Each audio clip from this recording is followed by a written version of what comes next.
This is KTN News.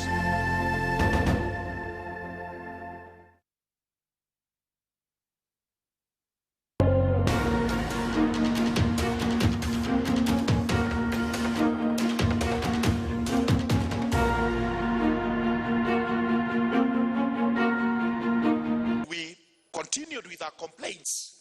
He actually informed us that the locusts we had were too old and were going to die.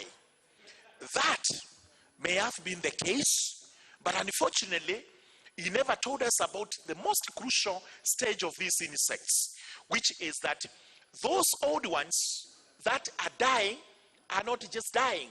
It is their lifespan that is coming to an end. As I talk, the whole of Bere South is covered by yellow locusts. And I was petrified and I was shocked to hear the Honorable Cabinet Minister making joke about old locusts. Is the Lord banishing this country, Mr. Speaker? And this is the time we must seek the spiritual intervention. When I listen to the Cabinet Secretary in charge of Agriculture, Mr. Speaker, saying that these are matters that should not be declared national disaster, I was shocked. Those locusts, when they get bright yellow, that is the signal for copulation, this is the signal for laying eggs. And that is the point at which, therefore, they will take about, it can take up to 2 months to lay eggs. So we cannot wait for 2 months for them to die. They will have caused a lot of damage. All right, that was previously when MPs were discussing that issue about locust. And I'd like to bring in Dr. George Ongamo at this juncture. Dr. We've had a lot of issues about the life cycle, especially about the yellow pigmentation on the locust, which is alluding to an end to its life cycle. Kindly paint a clear picture for us. Is this the end of the life cycle? Is this when they're breeding most? What exactly is happening? Thank you. As earlier said by the Honorable CS, I think he's being quoted out of the context. Just allow me to talk about the biology of this insect. The desert locusts have 3 life cycles. We have the egg, we have the nymph, and we have the adults. When we start from the eggs are laid in pods. A female can lay up to 3 pods, between 2 and 3 pods. These pods hatch and give us nymphs. There are 5 different nymphal stages of these insects. Some people will call them hoppers. Now, for this insect to pass from one nymphal stage to the second, they have to shed off the outer cover. And this is what is referred to as fledging. Now, when they reach the last stage, the 5th insta, they remove the outer cover and develop into immature adults. In terms of color, the 1st insta up to the 5th insta, they are a little bit dark in color. Some are brown depending on what they fed on. But when they reach the 5th insta after fledging, they are called fledglings. Here we have the immature adults. These ones are pink in color. These ones remain active and they are referred to immature adults because they are reproductively immature. They cannot copulate and the females lay viable eggs. These ones will move, feed, and keep on moving. They only rest in the evening. And that's why you are told from their biology, they can fly up to 150 to 200 kilometers depending on the speed of the wind. During this time, as immature adults, their color keep on changing as they progress towards maturity. Their color now starts changing to yellow. When they reach the final maturity stage, when they are ready to copulate, then their colors are completely yellow. This progresses until towards the end of their life. At the end of their life, they are mustard yellow. Now, a swarm has more than 4 million, sometimes they go into billions. During the movement, you find that there are some individuals that mature along the way. So the mature ones will break off from the main swarm. All right. Allow me to call them the swarmlets. These swarmlets will identify potential breeding habitat where they're going to copulate. In terms of eating, whatever they are eating is very little. They are only eating to survive, but not like the young ones, the immature adults that are eating to finish whatever that comes along their way. Now, these yellow ones that have identified breeding habitats will remain in those breeding habitats less active. And when the CS said that these yellow ones are mature ones, they are waiting to lay their eggs and die, okay. Well, given that they lay 2 to 3 pods, the time can change. It will take between 10 and 30 days before their death. But in terms of eating, they don't eat a lot. All right, thank you for debunking that. Let's cross over to Ojepat. I mean, you said you were worried earlier, but I mean, the government is doing as much as possible. It seems the US has, given out 800 million for locust control, Kenya setting aside 230 million. We've had what the cabinet secretary has just alluded to earlier on in terms of the response team and the teams on the ground. Do you think we're doing as much in our capacity to take care of this invasion? Because it's not just a Kenyan problem, it's a regional problem. Just as I said, we are worried a lot. Not we as an industry, but as a country. This touches on our daily and our livelihood. And life is not going to rely on hearsays. Life relies on food. We have done what we have done as a country. What is critical now is how fast do we convert the resources, how fast do we convert the resources to action, and how many people are we going to get involved? Because for me here it's about to mobilize as many people as possible, get as many teams as possible in the counties where we have locust now. How do we contain the locust within those counties, not to allow any further spread? What we are experiencing now is started from the northern side of Garissa, Mandera, which I agree we needed to look at the authorities. But for now, the question is, are we going to allow locusts get into the food basket? Are we going to allow locusts to move to the next level?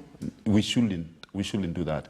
With all the resources that have been mobilized, with all the aircrafts that have been mobilized, with the ground troops that have been mobilized, I would want to ask Kenyans who are experts and those who have service providers to avail themselves and let's volunteer, because at the moment, as I said earlier, it's not a time to blame, it's a time to work together. Let's stand up together and ensure that we contain this before it goes to our neighbors. If it goes to our neighbors, we really don't know what's going to happen. So if we can be able to manage it at this point in time, we will be better.